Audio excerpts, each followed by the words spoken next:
Ndabashuje cyane mwese tubana kuri Nathaniel hafi ya Bora mbifurije kugubwa neza aho muhereye hose amahoro y'Imana abane namwe. Ndagira ngo muri iki kiganiro tuganire turebere hamwe amafunguro afasha abagore kugira amavangingo cyangwa se ibiryo muri rusange.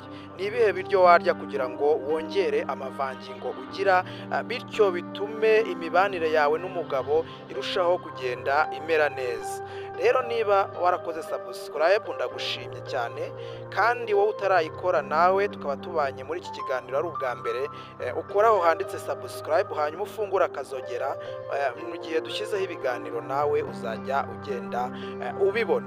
Rero ibyo biryo twihuse, icya mbere buriya abantu ngira ngo tuvugeho ku bagore, ikintu cya mbere buriya ni icyo bita watermelon.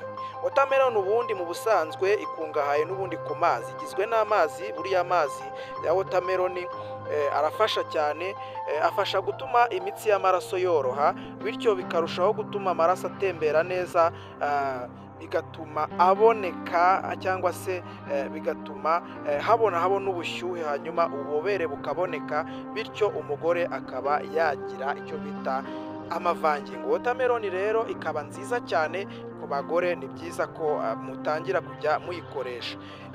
Icya kabiri twavuga icyo bita kokombure. Kokombure nayo buriya nubwo bamwe bayihimba, nubwo bamwe badakunda kuyikoresha bakumva yuko nyine ngo ihenda, ariko ubundi kokombure nayo ibonekamo amazi menshi, kandi ayo mazi afasha umubiri kwisukura no kongera amazi ku rugero rwiza, bityo bigafasha mu mikorere myiza y'igitsina cyane cy'umugore, bigatuma rero habaho ububobere butuma haboneka n'amavangingo. Ikindi avoka buriya ikize kuri vitamine E, irimo ibyo bita folate ndetse na health fats. Rero ibi byose birafasha cyane. Ari amavuta ya avoka arabasha kongera hormone zisanzwe mu bisanzwe zituma amaraso atembera neza, bityo bigatuma n'imikaya cyangwa se n'imyanya ndangagitsina y'umugore ibasha gukora neza. Hari ikindi, imbuto z'inkeri. Ikintu cyo kurya inkeri, buriya inkeri kubera ko zikungahaye cyane ku mavitamine C, zirimo antioxida, zifasha rero mu kongera amaraso no gutuma igitsina cy'umugore kigira ubushyuhe buhagije, bityo amavangingo akabasha kuboneka. Ikindi icyo bita imboga rwatsi. Kurya imboga rwatsi, cyane cyane imboga zitwa epinari. Izi mboga zitwa epinari rero zirafasha cyane mu kongera intungamubiri zifasha amaraso gutembera neza. Ibi bigatuma rero imyanya ndangagitsina y'umugore ihorana ubuzima bwiza kandi ikagira ubushyuhe bw'umwimerere. Rero bivuze ngo igihe cyose igitsina cy'umugore gifite ubushyuhe, muri makeya n'ayo mavangingo ntabwo ashobora kubura. Niyo mpamvu rero ziriya mboga za epinari zirafasha cyane. Ikindi ni ukurya imineke. Imineke buriya ikungahaye cyane kuri potasiyumu, irimo amavitamine nka B6, irimo ibyo bita enzimu zirafasha cyane, irimo ari amavitamine yose afasha kongera icyo bita libido, hanyuma bigatuma umugore arushaho kugira ubushake, hanyuma muri bwa bushake rero niho hahita hatangira kuba hasohoka amavangingo.